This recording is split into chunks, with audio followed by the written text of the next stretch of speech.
এই জুলাইয়ের master mind হচ্ছে তারেক রহমান। সেকেন্ড বিচার যদি কাউর করতে হয় তাহলে সেটা জামাত শিবিরের করতে হবে। এই জুলাইয়ে তো থানাগুলোতে আক্রমণ করা হয়েছিল যাতে আমাদেরকে আর ভাইদেরকে শহীদ করতে না পারে। আমরা তো তাদেরকে আক্রমণ করতে যাই নাই, আমরা তো আক্রমণ প্রতিহত করবার জন্য থানাগুলোতে গিয়েছি। ইদানিং দেখি যে বিভিন্ন রাজনৈতিক দলের পক্ষ থেকে পুলিশ হত্যার বিচারের ব্যাপারে বিভিন্ন দাবি উদ্ঘাটন করবার চেষ্টা পায়তারা করা হচ্ছে। আপনাদেরকে স্পষ্ট করে বলে দেই, এই ধরনের সিদ্ধান্ত যদি আপনারা গ্রহণ করেন, এই জুলাইয়ের সময় আপনার দলের নেতাকর্মীরা বলেছে যে এই জুলাইয়ের মাস্টার মাইন্ড হচ্ছে তারেক রহমান, বলেছে না? সুতরাং পুলিশ হত্যার যদি বিচার শুরু করতে হয় তাহলে তারেক রহমানকে দিয়ে এই পুলিশ হত্যার বিচার।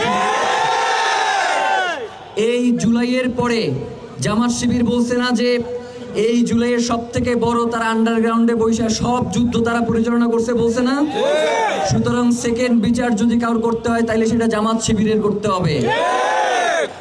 এরপরে আসতে হবে আম জনতার কাছে।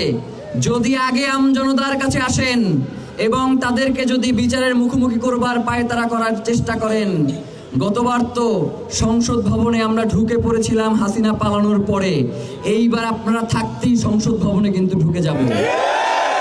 সুতরাং কোনো ঘৃণ্য রাজনীতি করার চেষ্টা করবেন না আপনারা। এইখানে কোনো পুলিশকে চুমু দেওয়ার জন্য থানাগুলোতে আক্রমণ করা হয় নাই, তারা গুলি করেছে, আমাদের 1400 ভাই বোনকে হত্যা করেছে। এরপরে জনতা প্রতিরোধ করেছে। জনতার প্রতিরোধকে যারা মব বলে আর নির্বাচন কমিশনের সামনে গিয়া যখন আন্দোলন করে সেইটা হয়ে যায় বিক্ষোভ, এই ধরনের দ্বিচারিতা রাষ্ট্রে আমরা আর দেখতে চাই না। রাষ্ট্রের জনগণের ন্যায্য অধিকারের জন্য সংবিধানে আন্দোলন করবার অধিকার রয়েছে।